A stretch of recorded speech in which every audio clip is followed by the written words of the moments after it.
มื่อนี้เป็นวันศีลพี่น้องเอ้ยสาวไทยก็เก็บดอกไม้ตั้งแต่เช้าๆกูมาเอามาขายนะเพื่อนเนาะหนาเพื่อนพี่น้องสาวไทยร้านสาวไทยกำลังขายอยู่เนาะพี่น้องฝากพี่น้องไปเบิ่งหน้าห้านมินิโมมินิใจนี่แม่ค้าน้อยสบายดีFCเลยลูกสบายดีFCเนี่ยสบายดีอยู่สิเอาเคินกล่องบอกสบายดีนะแม่พี่น้องเป็นเกินกล้องพี่น้องเลยเจ้าขายดอกไม้ได้จังหมัดเลยได้ใส่เงินโอ้นี่เด็กเก่งได้นี่น้อยนี่ก็เป็นขายแล้วพี่น้องเอ้ยนี่พี่น้องหนาฮานพูดถ้าพูดละเมนวัดได้พี่น้องเด้อขี่ลงปีนหน่อยหนึ่งก็เมนวัดได้หนาฮานกับผู้สาวน้อยได้ขายแล้วพี่น้องซื้อว่าน้องใหม่เด้อพี่น้องเด้อนี่มาอุดหนุนเพิ่นเน่ดอกไม้งามๆจากโซนชาวไทยเองเลยชาวไทยเก็บเองแล้วก็หมัดเองกับมือเลยเด้อพี่น้องเด้อตอนนี้นะเด็กน้อยอันวันที่นี่กับบริถือวันเสาร์อาทิตย์เราเพียงน้อยเด็กน้อยเขาก็ไปโรงเรียนไล่ไปลาไปการก็เลยแบบบ่มีคนมาใส่บาตรลายเนาะคันถือมือวันเสาร์อาทิตย์แล้วโอ้ลายเด้อคนมาใส่บาตรพี่น้องเอ้ยก็คือสีขายเบิร์แต่เช้าปุ๊บแหละอันนี้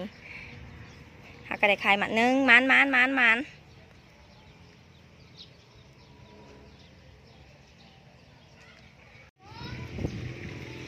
ขาย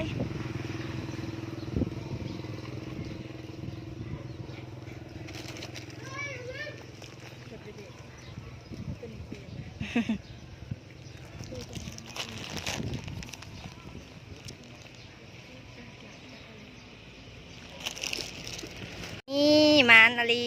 ป้าในเงินลายอลีมือนี่เด็กคิดว่าซีบริขายเลยพี่น้องเมื่อเราเพิ่นกาทยอยมาแล้วพี่น้องอันนี้เขามาแต่เช้าผู้สาวมาซื้อซอยพี่น้องเอ้ยได้เท่าไดแล้วนับเบิ่งดูค่ะได้เงินปองเฮียนแล้วเด้10,000เท่าได1530นี่ขายบุญเดียวได้30,000มันอลีมันอลีมานี่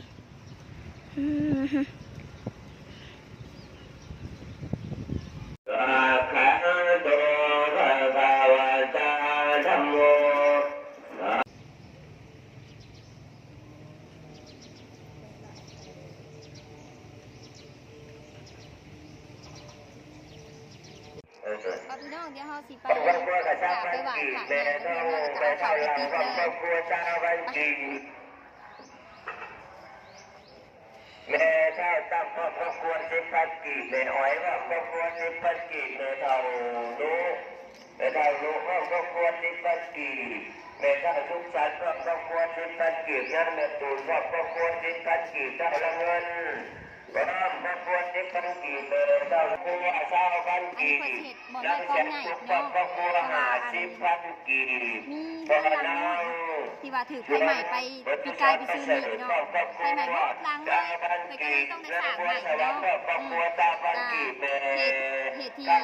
ฟใหม่ขนาดที่เมนแบบลัดวงจรนะเนาะใหม่ทุกลังเลยเพื่อก็เลยได้เหตุใหม่ปีนี้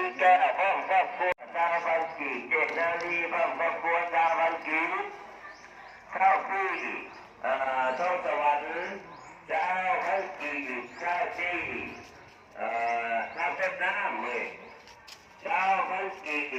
ในเวรครอบครัวแต่คิดพันกี่เพื่อฟังครอบครัวชาวพันกี่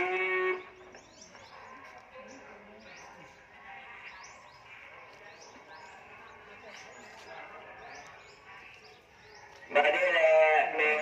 สิบอะไรเด้อ10,000ครอบครัวชาวพันกี่ทำจับสินครอบครัวชาวพันกี่เป็นเท่านี้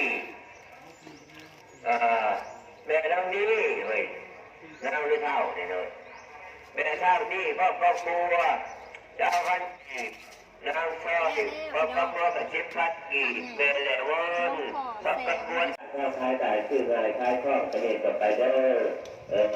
เป็นบาทและน้องเป็นบาทอะไรมาเดินลากไปให้ไล่เขาแล้วพี่น้องใส่บาตรญาตินาคมื้อนี้อิ่มบุญอิ่มอกอิ่มใจผู้ใดที่ว่าบ่ได้ค่าเวียกค่างานเพิ่นก็อยู่กินข้าวสามัคคีนำก็ได้นะพี่น้องแต่ว่าชาวไทยฝากมือบ่ได้กินข้าวสามัคคีนำซ้ำแล้วเด้อพี่น้องเอ้ย เนาะลูกหลานแล้วเนาะ